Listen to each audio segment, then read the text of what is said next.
جب مکہ کے مشرکین اور کچھ یہودی نبی کریم کے پاس آئیں اور کہنے لگے، اے محمد، ہمیں اپنے رب کا تعارف کرائیے، آپ کا رب کون ہے؟ وہ کیسا دکھتا ہے؟ کیا وہ کسی کا بیٹا ہے، کسی کا باپ ہے؟ تب اللہ تعالیٰ نے اپنا تعارف خود کیا اور سورہ اخلاص کو نازل کی اور کہا، قل هو اللہ احد، کہہ دیجئے اے نبی اللہ ایک ہے، اللہ الصمد، اللہ بے نیاز ہے۔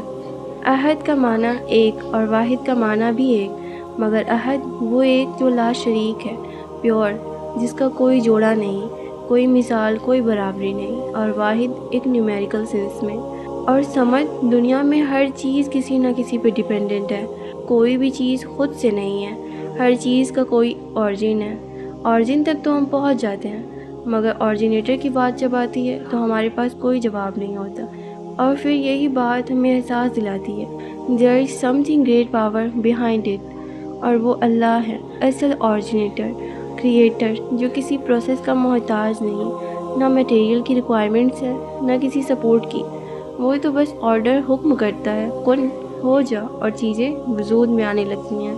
جب سارے اس پہ ڈیپینڈنٹ ہیں مگر وہ کسی پہ ڈیپینڈنٹ نہیں، تو جو کسی سے بنا ہی نہیں ہے، ہم اس کے بارے میں کیسے تصور کر سکتے ہیں، کیسے کمپیئر کر سکتے ہیں ایسی چیزوں سے جنہیں اس نے خود بنائی ہے؟ جب ساری کائنات اسی نے بنائی ہے تو پھر ہم کیسے اسے بنا سکتے ہیں؟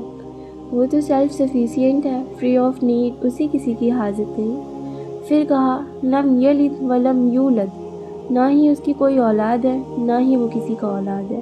ولم یکن لہ کفوا احد، نہ ہی اس کا کوئی ہمسفر ہے۔ ہر انسان ایک سلسلے میں بندھا ہے، ہم سب کے ماں باپ ہیں، کوئی کسی کا بیٹا ہے تو کوئی کسی کا باپ ہے، لیکن اللہ نہ کسی کا بیٹا ہے نہ ہی کسی کا باپ ہے۔ ایسا کیوں ہے؟ جب ایک پیرنٹس اپنے اولاد کی پرورش کرتے ہیں تو اس پہ حکومت بھی کرتے ہیں، یعنی یہی بات ایک ماں باپ کو اپنے بچے کی اسٹیٹ سے الگ کرتی ہے کہ parent dominant over there child, اور جو بچہ ہے وہ ڈیپینڈنٹ ہے اپنے پیرنٹس پہ۔ تو پھر جو رب ہے وہ کیسے کسی پہ ڈیپینڈنٹ ہو سکتا ہے؟ وہ کیسے کسی کا اولاد ہو سکتا ہے یا پھر کسی کا باپ ہو سکتا ہے؟ وہ تو انڈیپینڈنٹ ہے نا۔ اس لیے کہا لم یلد ولم یولد، وہ تو کریٹر آف ہول یونیورس ہے، جس نے انسان کو بنایا، پھر اسے دماغ دی، ذہن دیا، تو پھر وہ مائنڈ آف تھنکنگ اپنے کریٹر کو ڈیفائن کر سکتی ہے؟ نہیں نا۔